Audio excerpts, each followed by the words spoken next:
2019년도 5월 10일 강의를 시작하겠습니다. 제가 그 이론 강의를 해요. 그래서 창업하고 쌍화차, 대추차, 밤 졸이는 거, 뭐 끓이는 거, 뭐 그렇게 해서 이론 강의를 지금 3월 26일 날 했고 4월 29일 날 했고 그 다음에 이제 실기가 좀 필요하겠다라고 많이 말씀하셔서 실기를 쌍화차 다리는 거, 대추차 다리는 거, 그 다음에 밤 졸이고 끓여서 나가는 거 그렇게 해서 실기는 3회로 해가지고 이론 실기 3회 해서 한 달에 이제 4번 금요일마다 이렇게 해서 계속해서 좀 보급을 알려드려야겠다 이런 마음을 먹고 하고 있어요.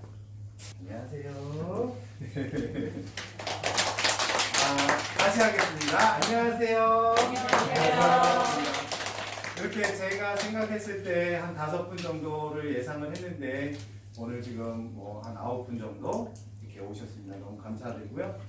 저는 이제 자연일의 쌍화차를 하고 있는 김세명입니다. 그래서 쌍화차는 어렵기도 하고 많이 배울 데가 없어서 이렇게 강의를 시작하게 됐고 조금이나마 도움이 되신다면 감사하겠습니다. 그 유인물 보시면 첫 장은 이제 쌍화차를 어떻게 다릴 것이냐라는 거 하고 그 다음에 두 번째 장을 보면 저희가 이제 23가지 약재와 거기에 이제 효능 정도를 이렇게 적어놨습니다. 그래서 요거는 제가 그 최초로 공개를 하고 그 다음에 옆에가 그 500, 뭐 300 써 있는 건 브람스예요. 네, 이렇게 넣으시면 제가 쌍화차 다리는 겁니다. 근데 이거를 공개해도 되느냐 마느냐 뭐 이렇게 얘기하지만 저는 그냥 공개한다 이렇게 말씀을 드리고 그 다음에 이거는 이제 제가 만들어낸 거고 어디서 전수받은 거는 특별히 없어요. 그래서 좀 약간 이렇게 전수 받았고 나머지는 제가 다 맛을 내고 또 약사님, 한약사님하고 한의사님한테 추천받아서 좀 했고요. 여기에 아주 고급 약재 예전에 오가피하고 백봉령 뭐 이런 거를 또 했고 여기에 이제 뭐 황정 그래서 뭐 그런 것도 넣고 뭐 여러 가지 넣을 수 있습니다. 근데 중요한 건 뭐냐면 가격의 등락이 매우 심하면 어렵습니다. 그래서 백봉령이라든가 오가피 같은 경우는 제가 했었는데 너무 가격이 좀 높고요. 예. 그리고 많은 분들이 뭐 국내산이냐 중국산이냐 이거 많이 물어봐가지고 국내산 도저히 뭐 쓸 수가 없습니다. 뭐 3만 얼마 막 해버리니까. 그래서 인삼 좋은 거 넣으면 좋죠. 근데 인삼 같은 경우 또 열 있는 분들이 좀 어려우시고 가격도 높고. 그래서 보편적이면서 서로 충돌되지 않는 부분, 그다음에 가격면에 있어서 그래도 좀 저렴한 아이들 이렇게 하게 됐습니다. 이거 외에 여러분들이 더 첨가하고 싶으신 거 있으시면 첨가하셔도 되고 뺄 수 있는 거 있으면 빼셔도 되고 그렇습니다. 지금 뭐 그러면 표마하는 건 아니지만 정읍 말고 또 정읍을 포함한 다른 지역에도 찻집들이 있잖아요. 그 쌍화차 하시는 분들도 계시고 뭐 그분들을 표마하는 건 아니지만 보통 쌍화차 다리는 게 한의원이나 아니면 한약방이나 거기서 이렇게 쌍화차라고 해서 거기서 이렇게 막 줘요. 아까 이제 커밍아웃을 하셨는데 아까 말씀하신 것처럼 약재를 내가 이렇게 여기 레시피대로 사가지고 개근을 하는 건 좀 쉽지가 않기 때문에 거기 있는 거를 사요. 그러면 뭘 들었는지 몰라요. 그러나 뭐 어떻게 해서 다리세요 하면 이제 그렇게 끓여가지고 나간다. 그래서 저는 개근을 해서 그래서 지금 제가 허가를 득한 것 중에 하나가 뭐냐면 얘는 약초로 다 돼 있는 거거든요. 그래서 농산물로 이게 분류가 돼요. 그래서 요거를 자연인의 쌍화차에서 요 그대로 레시피로 해가지고 판매를 좀 할까. 개근하는 게 시간이 많이 걸리거든요. 그리고 뭐 이렇게 그 약초 하나씩 구입하면 가격이 뭐 8,000원 뭐 이렇게 할 수도 있는데 저는 가마니로 이렇게 사오니까 제가 좀 저렴하게 공급할 수 있으면 공급도 해봐야겠다 이런 생각을 하고 있습니다. 그래서 여기에는 첫 장은 어떻게 다리고 어떻게 하면 맛있게 쌍화차를 만들 것이냐라는 거고 두 번째 장은 이제 제가 약재 개근하는 레시피입니다. 그래서 그 다음에 여러분들께 지금 프린트는 안 해드렸는데 저는 제 쌍화차를 시험 성적을 검사를 했어요.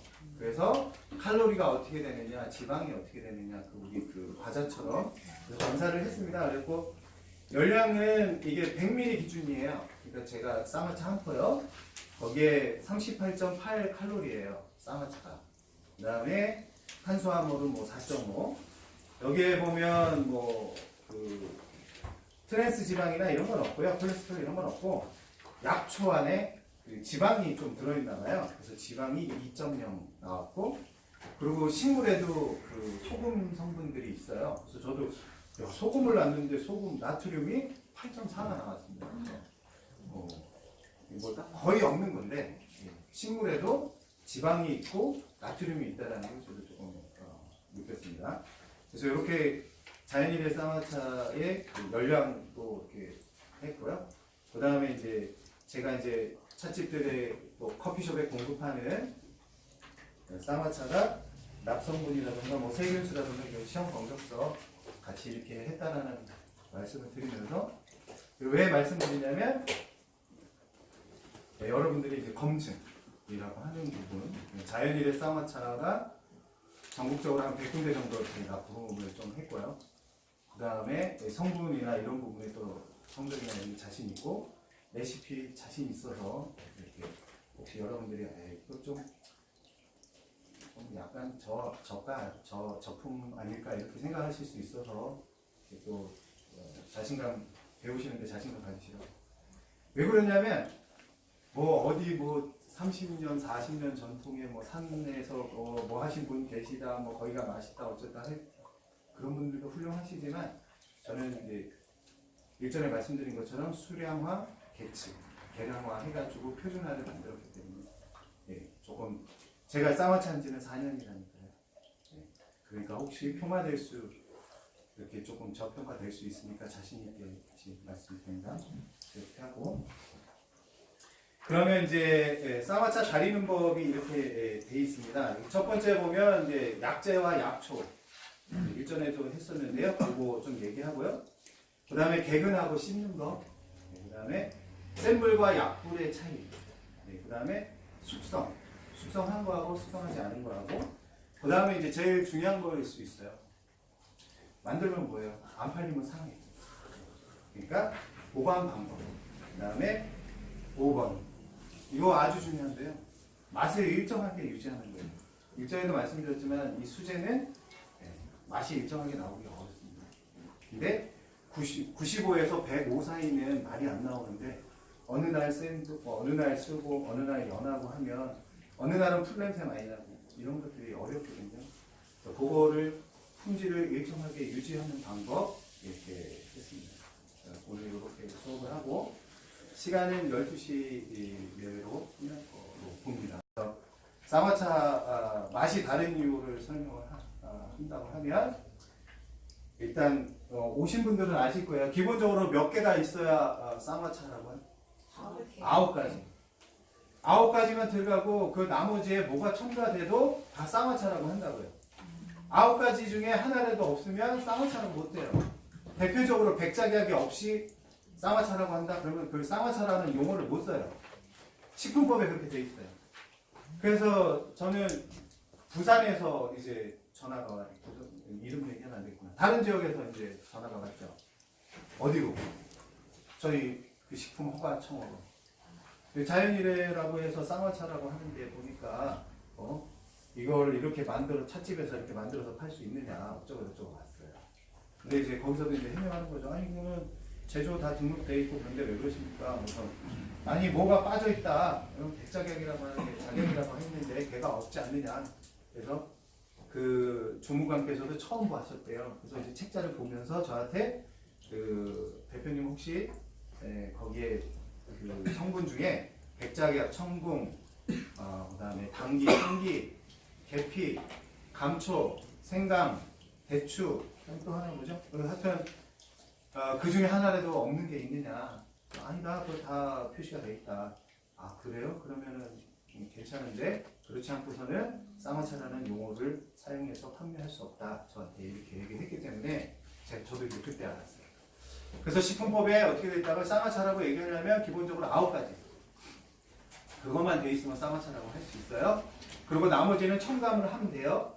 근데 첨가하지 못하는 것이 있다 했어요. 의약법으로 들어있는 것들. 의약법으로 들어있는 것들은 첨가하시면 안 돼요. 그러면 내가 더 첨가하고 싶은 것이 있다. 그러면 이게 되는지 안 되는지 어디로 들어간다고요? 약재하고 같이 농산물을 같이 쓸 수 있는 공통 약재라고 하고 78가지인가 88가지인가 있어요. 그거 외에는 사용하시면 안 돼요. 우리는. 근데 공표 안 하면 사용했는지 안 하는지 모르죠. 근데 저 같은 경우는 제조를 해서 판매를 하기 때문에 공표를 해야 되기 때문에 저는 이렇게 그걸 사용해서 판매하면 안 되고 내 개인적으로 내가 우리 가게에다 그걸 하고 공표하거나 판매하는 게 아니라고 한다면 거기에 뭐가 들어가는지 어떻게 알아요? 예? 동태 땅에다가 뭘 넣는지 뭐 우리가 얘기하는 의약법에 하얀 가루 그런 거만 안 두면 엄나물을 넣든 한약재를 뭘 넣든 상관이 없잖아요. 그러나 제3자에게 유통하는 그런 쌍화차에는 약초라고 하는 그거를 넣어야 되고요. 그 다음에 이제 이 강의가 이제 녹화를 하고 있으니까 편집 때문에 좀 어려워서 그런데 그 맛의 진정한 차이가 왜 나는지에 대한 거는 이 녹화 끝나고 설명드릴게요. 제가 이야기하는 것이 다 정답이 아닐 수 있고 또 다른 사람이 제가 건너갔다라고 할 수도 있고 너 확인해 봤냐? 확인도 안 하고 그렇게 얘기하니? 이렇게 할 수 있기 때문에 제가 이제 모두 다 그렇다라는 게 아니고 그런 것이 있기 때문에 옆집 맛이 다른 이유는 기본적으로 9가지는 다 똑같이 넣는데 비율이 다를 수 있고 다른 것들이 첨가될 수 있고 끓이는 방법이 달라서 그러면 그렇게 하면 좀 해소되겠죠? 네.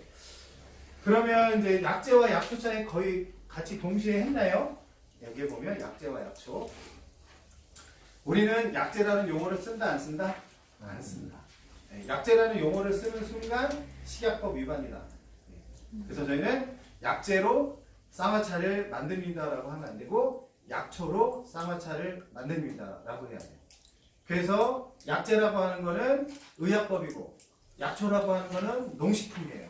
그래서 저희는 농식품, 농진청에 가는 거고 약재라는 용어를 쓰시는 분들은 의약법으로 가시는 거예요. 이해하셨죠? 네, 그렇게 좀 보시면 돼요. 그래서 저희는 약재가 아닌 약초다. 그러나 똑같은 거다라는 거예요. 우리는 칡뿌리라고 하고 저기는 갈근이라고 한다. 뽕나무 잎을 우리는 뽕나무 잎이라고 하고 저쪽에서는 상엽이라고 한다. 그 다음에 자소엽이라고 하는 거 그런 것들 이제 이름이 다르군요. 같은 거 그런 거는 써도 된다고요. 그 다음에 그래서 약재와 약초의 차이. 그리고 이제 쌍화차가 이제 기본적으로 막 걸어놓고 하잖아요. 뭐 감기에 특효고 뭐가 특효고 그거 우리 얘기하면 안 된다. 실질적으로 건강에 도움이 된다라고 하는 건강 기능 보존도 아니고 건강 기능 한방 생활차. 한방 생활차라고 쓰는 겁니다. 건강 생활 한방 건강 생활 한방차 이렇게 얘기하시면 돼요. 그거는 널리 보편적으로 쓰는 거예요. 건강 생활 한방차. 그래서 건강 생활 한방차 이렇게 얘기하시면 되고 감기에 감기 몸살에 도움이 될 수 있습니다. 이렇게 얘기하시면 건강에 도움이 될 수 있습니다. 이렇게 얘기하지 감기에 지표 이렇게 얘기하면 틀려요. 안 돼요. 근데 이제 다 써놓고 하잖아요. 누가 시비 안 거니까요. 그렇게 하면 되고 그 다음에 우리는 쌍화차라고 해야 된다. 쌍화탕이라고 해야 된다. 쌍화차라고 해야 돼요. 탕이라는 용어는 누구만 쓴다? 의약법. 그래서 제약사하고 한의원 여기서는 탕자 쓰고 저희는 차자 씁니다. 차하고 탕하고 차이가 뭐라고요? 차는 물을 희석한다고. 저는 이 안에서 쌍화차를 끓인 다음에 그거를 물을 희석해서 나오지 않잖아요. 저 오로지 쌍화탕을 끓여서 나오잖아요. 물을 희석하지 않잖아요. 예? 그러니까 탕이라는 거는 끓이다, 국의 높임말이고 차라고 하는 거는 물을 희석한다라는 보시면 돼요. 그래서 생강차, 유자차, 녹차 다 뭐예요? 물 타죠? 녹차는 뭐래요? 물에 우리잖아요. 차라고 하는 거는 기본적으로 물을 우리거나 물을 희석해요. 그러나 탕은 뭐다? 끓여내는 것들. 알탕. 거기다 해갖고 물 붓고 하는 게 아니라 끓여버리잖아요. 그래서 여러분들이 쌍화탕이라는 용어를 써서 개업을 하실 것이냐, 쌍화차라는 용어를 써서 개업을 하실 거냐는 여러분의 몫이에요. 이게 좀 강해. 이게 압력이 좀 탐써. 누가 시비 걸면 그래요? 하면 돼요. 그런데 그런 부분이 이런 시비에 걸리고 싶지 않다 그러면 차라는 용어를 써주시면 돼요. 그러나 실제로는 탕을 드리는 거니까 그렇게 생각하시면 될 것 같고, 그냥 탕 써도 안에서 누가 뭘 하는 사람 없어요. 그래서 약재와 약초, 쌍화탕의 차이를 했습니다. 그래서 여러분들이 이제 바카스 F, 바카스 D, 바카스 D인가가 의약용이고 바카스 F가 슈퍼용이에요. 하나는 농산 이렇게 그냥 드시는 걸로 돼 있고 음료로 돼 있고, 하나는 뭐예요? 의약으로 돼 있어요. 그래서 저도 몰랐어요. 바카스 D하고 F하고 뭐 성분이 다른가 했더니 D는 뭐가 더 첨가돼갖고 약용이고 F는 슈퍼에서 슈퍼는 커. 음료로 돼 있고, 허가를 음료로 돼 있고, 얘는 의약으로 돼 있는 거예요. 그래서 바카스 D, 바카스 F예요. 네? 그래서 뭐가 더 많이 팔려? 바카스 F가 더 많이 팔리죠. 보편적으로 파니까. 슈퍼에서 파는 건 약국에서 팔 수 있지만 약국에서 파는 건 슈퍼에서 못 팔아요. 그래서 뭐가 안 팔렸어요 예전에? 아스피린은 죽어도 못 팔았잖아요 슈퍼에서. 급해서 24시간 가서 아스피린 사고 싶어도 못 파는 거예요. 왜? 약법 위반. 약은 누가 팔아야 돼? 약사가. 그러니까 그걸 어떻게 된 거예요? 허가를 바꿔주는 데만 해도 엄청난 이게 있었잖아요. 근데 모든 법은 누구한테 가야 돼? 우리 국민에게 가야 되니까 어떻게 돼? 결국은 아스피린이라든가 이런 거는 우리가 사 먹을 수 있는 거죠. 똑같습니다. 이것도. 그래서 쌍화탕, 쌍화차. 그래서 여러분들이 슈퍼에서 보는 거면 탕자 하나도 안 써 있어요. 쌍화액, 쌍화자는 써 있어서 뒤에 탕자 안 써 있어요. 그래 약국에 가시면 쌍화탕 이런 게 써 있는 게 좀 되고. 그 다음에 이제 약초 개근하고 씻기에 센불, 약불, 숙성, 보관 방법, 맛을 유지하는 방법이 이렇게 있습니다. 그래서 약재 개근하고 씻기가 있는데, 이건 여러분들이 약재를 한 번씩 만져보고 향도 맡아봐야 되니까 요거는 설명 끝나고 함께 여기 이렇게 앉아가지고 약재 개근하면서 보는 걸로 할게요. 그게 낫겠죠. 제가 여기서 개근하는 것만 지켜보면 재미없잖아요. 그렇잖아요. 그거를 같이 만져보면서 하고, 그 다음에 씻기. 그래서 요거는 다음 시간에 쉬고 다음 시간에 하는 걸로 하고, 센불과 약불의 차이, 숙성의 차이, 이제 보관 방법, 맛을 유지하는 방법 여기만 좀 설명을 해드리면, 약재 개근은 뭐 이렇게 개근하면 되고, 그다음에 센불과 약불 지금 이제 끓이고 계시니까 그냥 좀 얘기해드려도 하셔도 돼요. 어떻게 끓이세요? 센 불에 끓여요? 아니면 뭐 센 불에 먼저 끓이고요. 네. 약한 불로 네. 오래 좀 끓여요. 네. 처음에 막 끓일 때까지는 네. 놔뒀다가 약한 불로. 네. 한 3시간 정도 끓인 것 같아요. 그래요. 네. 보통 이렇게 끓여요. 네, 저도 그렇게 끓였어요. 처음. 왜? 시간 아까워. 그냥 언제 끓여? 언제 우려내고 팔아야 되는데. 근데 센 불에 끓이면 어떻게 된다가 똑같은 거 센 불에 끓이면 써요. 써. 그래서 가끔 누가 물어보시면 이거 좀 쓴 거 아니야? 그러면 급하게 좀 센 불로 빨리 끓이셨을 수도 있어요. 저도 마찬가지입니다. 제가 했을 때 처음에 끓였을 때 센 불이어가지고 썼어요. 그럼 지금 저는 어떻게 끓이느냐? 그래서 센 불하고 약불이 있는데 저는 이제 약불로 처음 시간이 훨씬 많이 가요. 그거를 제가 어떻게 느꼈냐면 홍삼 다리는 걸 보고 제가 중불이 뭔지 아시겠죠? 불을 직화로 하지 않고 물을 끓이고 그 아래 항아리를 넣어서 홍삼을 다려요. 홍삼도 딱딱하잖아요. 그거를 다리는데 어떻게 한다고요? 물을 직접 불을 닿지 않고 물을 끓여서 데워서. 그러면 물이 끓는데 100도잖아요. 그러면 그 안에는 100도가 돼요? 안 돼요? 안 돼요. 그러니까 그 100도가 안 되는 불로 어떻게 된다? 홍삼을 우려내요. 며칠? 3일 정도 우려내잖아요. 그러면 왜 그렇게 다르죠? 첫 번째는 성분을 그대로 유지하면서 그거를 우려내기자 하는 거고, 그렇잖아요. 그 다음에 그게 제일 크죠. 성분을 그대로 우려내려고. 그래서 저도 마찬가지입니다.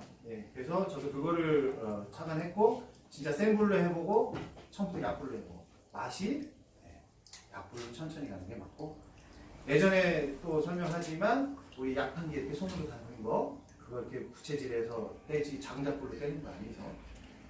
누가 가마솥에다가 약재 끓였다는 얘기 들어보셨어요? 못 들어봤어요. 나는 가마솥으로 뭐 장작불로 떼갖고 백숙을 해봤다는 뭐 그런 거 뭐 사고를 우려냈다는 얘기 들어봤지만, 한약을 그냥 장작불로 떼가지고 가마솥으로 해갖고 진하게 뺐다는 얘기는 제가 그 언론에서나 좀 들어봤지, 의학하시는 분들은 들어본 적 없고, 그 다음에 약재 중에 숙지암 같은 경우는 뒤에 뭐라고 써있어요? 철 성분 닿지 말라고. 여기 써있나? 철 성분 닿지 마세요 라고 써있습니다. 어쨌든 센 불 좀 어렵고요. 그 다음에 철 성분 닿는 걸로 해서 끓이면 좀 그렇습니다. 센 불 해도 돼요. 근데 이제 맛이 우러나는 것들이.